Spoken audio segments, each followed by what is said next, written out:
நண்பர்கள் அனைவருக்கும் வணக்கம். நவராத்திரி என்பது துர்கா தேவியின் 9 அவதாரங்களை போற்றி தழுவதற்கான தினங்களாகும். இந்த திருநாளில் துர்கா தேவி, லட்சுமி மற்றும் சரஸ்வதி தேவியை போற்றி சிறப்பு வழிபாடுகள் ஒவ்வொரு வீட்டிலையும் நடக்கும். நவராத்திரியின் போது வீடுகளில் கொலு வைப்பவர்கள் அனைத்து தெய்வங்களையும் தங்களது கொலுவில் வைத்து 9 நாட்களும் பிரசாதம் படைச்சு வழிபட்டு வருவாங்க.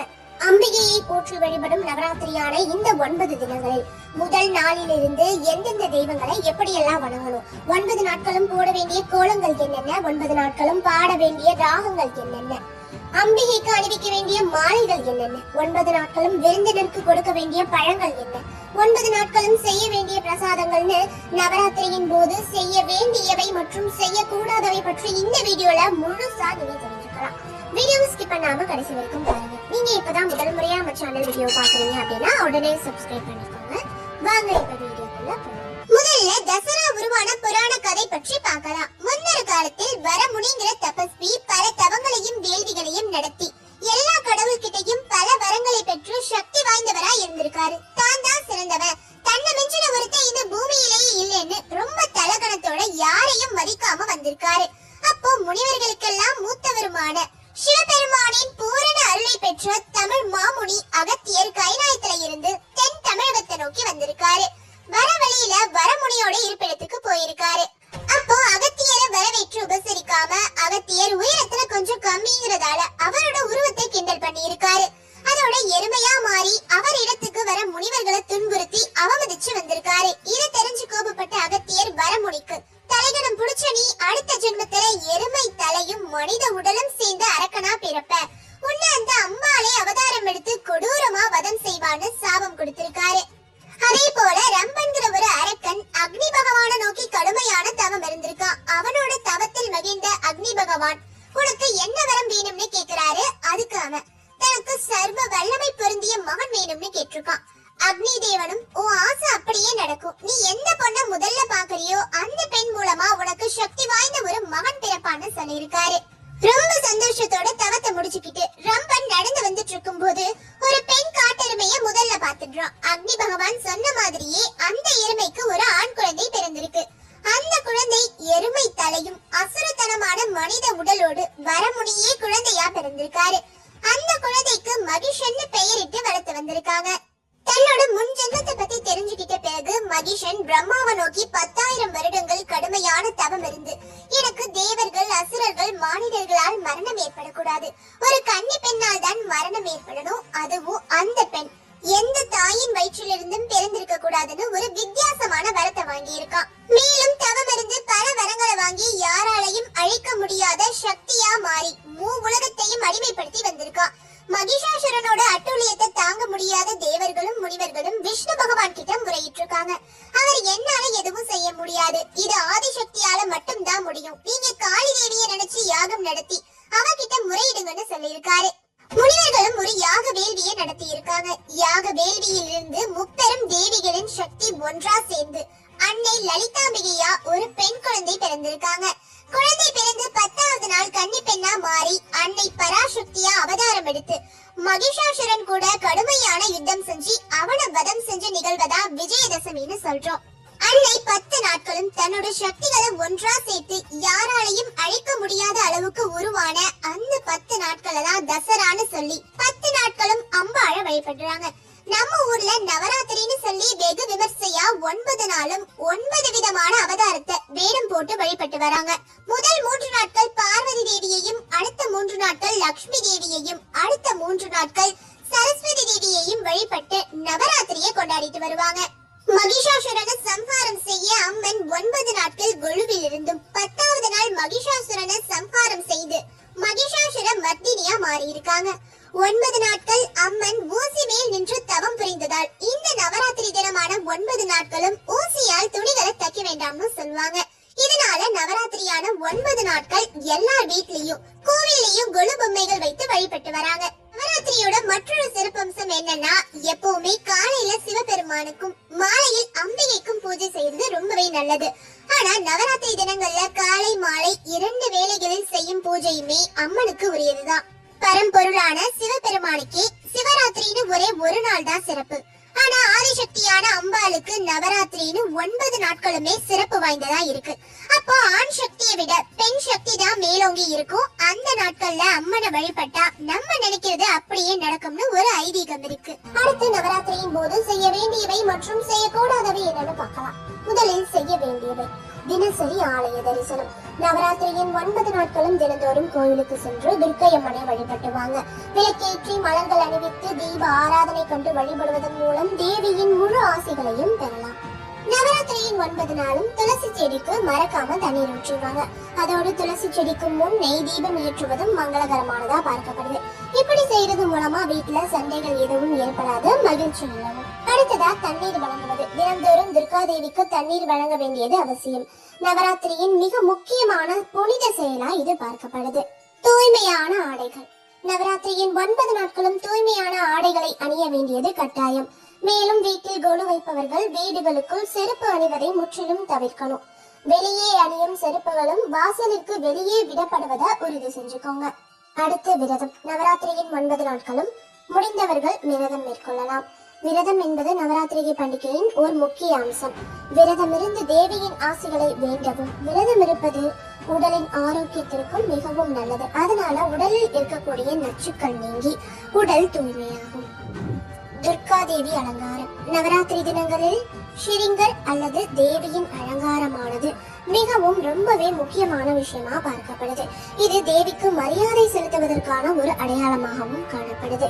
பூக்கள், மலர், மாலைகள், உடைகள், வளையல்கள் போன்றவற்றால் துர்காதேவியை அலங்கரிச்சு வச்சுக்கோங்க. கன்னி பூஜை. நவராத்திரியின் 8ஆம் நாள் தினத்தன்று, அதாவது அஷ்டமி நாளில் கன்னி பூஜை செய்வாங்க. இந்த பூஜையின் போது 9 பெண் குழந்தைகளை வீட்டிற்கு வரவழைத்து அவர்களுக்கு பாத பூஜை செய்து அன்னமளித்து வழிபட வேண்டும். இந்த பூஜையில் பங்கு பெறும் 9 குழந்தைகளும் 9 கன்னிமார்களாக பார்க்கப்படுறாங்க. வீட்டில் விளக்கேற்றுவது. நவராத்திரி கொண்டாடுபவர்கள் சாமிக்கு முன்பு அகல் விளக்கேற்றி அதனை 9 நாட்களும் தொடர்ந்து எரிய விடுவாங்க. இத்தகைய அகல் விளக்கு இல்லத்தில் மகிழ்ச்சியையும் செல்வ வளத்தையும் வழங்குவதோடு புனிதமானதாகவும் பார்க்கப்படுது. இந்த அகல் விளக்கு ஏற்றுறதுக்கு பசு நெய்யை பயன்படுத்திவாங்க. எதனால அப்படின்னா பசு நெய் தான் பரிசுத்தமானதா கருதப்படுது. நெய் இல்ல அப்படின்னா வேறு எந்த நெய்யை வேணாலும் பயன்படுத்திக்கலாம். ஆனால் கடுகு எண்ணெயை மட்டும் ஒருபோதும் பயன்படுத்தாதீங்க. அடுத்து சிவப்பு நிறத்தை பயன்படுத்திவாங்க. நவராத்திரியில் துர்காதேவியை வழிபடும் போது சிவப்பு நிற மலர்களை பயன்படுத்த வேண்டும். வாஸ்துவில் சிவப்பு நிறம் வலிமையின் அடையாளமா பார்க்கப்படுது. துர்காதேவிக்கு சிவப்பு நிற மலர்களை சமர்ப்பிப்பதோடு அம்மனுக்கு சிவப்பு நிற ஆடைகளையும் பயன்படுத்துங்க. நவராத்திரி நாட்களில் துர்காதேவிக்கு பூஜை செய்யும் போது ரோஜா, செம்பருத்தி மற்றும் தாமரை மலர்களை பயன்படுத்துவது ரொம்பவே நல்லது. இதனால துர்காதேவி ரொம்பவே மகிழ்ச்சி அடைவாங்க அப்படின்னு கூறப்பட்டிருக்கு. துர்காதேவியை மகிழ்வித்தால் அவள் அனைத்து விதமான துன்பங்களிலிருந்தும் நம்மளை விடுவிப்பாள். அடுத்து துடைப்பத்தை மாற்றக்கூடாது. வாஸ்து சாஸ்திரத்தின்படி வீட்டில் பயன்படுத்தும் துடைப்பத்தை நவராத்திரி நாட்களில் மாற்றக்கூடாது. நவராத்திரிக்கு பிறகு வேண்டுமானால் மாற்றலாம். துடைப்பமானது லட்சுமி தேவியின் அடையாளமா பார்க்கப்படுது. அதனால இந்த நாட்களில் துடைப்பத்தை தூக்கி எறிந்தால் லட்சுமி தேவியை வீட்டிலிருந்து வெளியேற்றுவதற்கு சமம். பெண்களை அவமதிக்க கூடாது. நவராத்திரி நாட்களில் துர்காதேவியை வழிபடும் போது தினமும் ஒரு பெண்ணுக்கு உணவளிக்க வேண்டும்.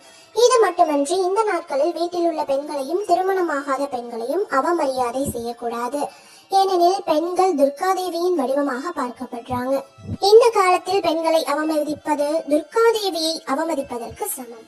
7 கற்பூரம். நவராத்திரி நாட்களில் சூரிய அஸ்தமனத்தின் போது 7 கற்பூரங்களை கொண்டு துர்காதேவிக்கு ஆரத்தி எடுக்க வேண்டும். இது வீட்டில் உள்ள எதிர்மறை ஆற்றல்களை அழிப்பதாக நம்பப்படுது. இதன் விளைவாக வீட்டு சூழல் சந்தோஷம் நிறைந்து காணப்படும். அடுத்ததா சந்தனம். நவராத்திரியின் போது துர்காதேவியின் சிலை அல்லது கலசத்தை அமைக்க சந்தனத்தை பயன்படுத்துவது மிகவும் மங்களகரமானதா பார்க்கப்படுது. கலசத்தையும் சிலையையும் சந்தனத்தின் கீழே வைக்கலாம். இவ்வாறு செய்வதால் வீட்டில் வாஸ்து தோஷம் நீங்கி சந்தனத்தின் தாக்கத்தால் வீட்டில் நேர்மறை எண்ணங்கள் அதிகரிக்கும். அடுத்து நவராத்திரியின் போது செய்யக்கூடாதவை என்னன்னு பார்க்கலாம். உணவில் பூண்டு, வெங்காயம் சேர்ப்பதை தவிர்க்கவும். ஷேவிங் செய்வது, முடிவெட்டுவது போன்ற செயல்களை ஆண்கள் செய்யக்கூடாது. அசைவ உணவை கட்டாயமாக தவிர்க்க வேண்டும். மது அருந்தும் பழக்கம் உள்ளவர்கள் இந்த 9 நாட்களில் அதை தொடவே கூடாது. இந்த நவராத்திரி இந்துக்களின் பண்டிகையா இருந்தாலும் இந்தியாவின் ஒவ்வொரு பகுதியிலும் ஒவ்வொரு விதமாக கொண்டாடப்படுது. உதாரணத்துக்கு குஜராத்ல நவராத்திரி அப்படின்னாலே தாண்டியா தான் பிரசித்தி பெற்றது. அதே போல வங்காளத்தில் துர்கா பூஜை வெகு விமர்சையா கொண்டாடப்படும். வேடிக்கை மற்றும் திருவிழா கொண்டாட்டத்தை தவிர நவராத்திரியின் போது கடைபிடிக்க வேண்டிய சில விஷயங்கள் இருக்கு. கடவுளை வேண்டி வழிபாடு நடத்தும் போது அதனை முறையாக செய்வதற்கு அப்படின்னு சில நியதிகளும் வரைமுறைகளும் இருக்குது.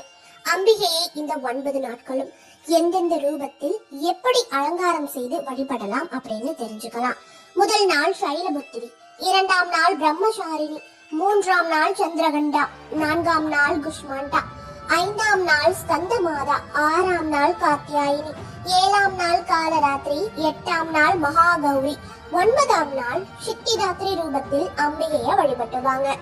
அடுத்து 9 நாட்களும் போட வேண்டிய நவராத்திரி கோலங்கள் என்னென்னு தெரிஞ்சுக்கலாம். முதல் நாள் அரிசி மாவு பொட்டு கோலம், 2ஆம் நாள் கோதுமை மாவு கட்ட கோலம், 3ஆம் நாள் முத்துமலர் கோலம், 4ஆம் நாள் அக்ஷதை படிக்கட்டு கோலம், 5ஆம் நாள் கடலை பறவை இனம் கோலம், 6ஆம் நாள் பருப்பு தேவி நாம கோலம், 7ஆம் நாள் திட்டாணி வெள்ளை மலர்களால் ஆன கோலம், 8ஆம் நாள் காசுபத்மம் தாமரை கோலம், 9ஆம் நாள் கற்பூரம் ஆயுதம் வாசனை பொடிகளை கலந்து கோலமிட்டால் சிறப்பா இருக்கும்.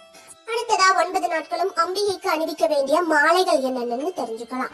முதல் நாள் மல்லிகை, 2ஆம் நாள் முல்லை, 3ஆம் நாள் செண்பகம் மரு, 4ஆம் நாள் ஜாதி மல்லி, 5ஆம் நாள் பாரிஜாதம் அல்லது வாசனை மலர்கள், 6ஆம் நாள் செம்பருத்தி, 7ஆம் நாள் தாழம்பூ பாரிஜாதம் விபூதி பச்சிலை, 8ஆம் நாள் சம்பங்கி அல்லது மருதாணி பூ, 9ஆம் நாள் தாமரை அல்லது மறிக்கொழுந்து.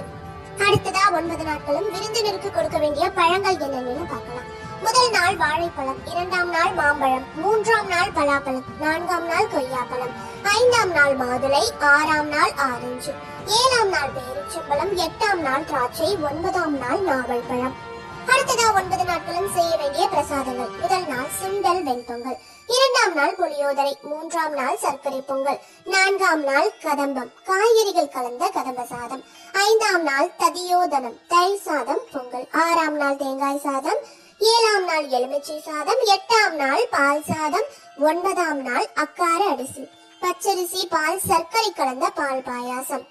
இப்போ 9 நாட்களும் நம்ம என்னெல்லாம் செய்யலாம்னு தெரிஞ்சுக்கிட்டோம். இத மனசுல வச்சுக்கிட்டு அன்றைய பூஜைக்கு ஏற்பாடாக முன்கூட்டியே தயார் செஞ்சு வச்சுக்கோங்க. பல வீடுகளில் பூஜை விஷயத்தில் தான் அது சரியில்லை இது சரியில்லை அப்படிங்கிற கருத்து வேறுபாடு வந்துட்டு போகும்.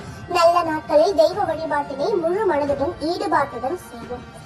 இந்த வீடியோல நவராத்திரியின் 9 நாட்களும் அம்மனை அலங்கரிக்க வேண்டிய அலங்கார முறைகள் என்னென்ன, போட வேண்டிய கோலங்கள் என்னென்ன, பாட வேண்டிய ராகங்கள் என்னென்ன, 9 நாட்களும் அணிவிக்க வேண்டிய மாலைகள், விருந்தினருக்கு கொடுக்க வேண்டிய பழங்கள், செய்ய வேண்டிய பிரசாதங்கள் மற்றும் நவராத்திரியின் போது செய்ய வேண்டியவை மற்றும் செய்யக்கூடாதவை பற்றி தெரிஞ்சுக்கிட்டோம். இந்த வீடியோவை மறக்காம நவராத்திரி விரதம் இருக்கக்கூடிய உங்க நண்பர்களுடனும் உறவினர்களுடனும் ஷேர் பண்ணுங்க. வீடியோ பற்றிய உங்க கருத்துக்களை கமெண்ட் பண்ணுங்க. வீடியோ பிடிச்சிருந்தா ஒரு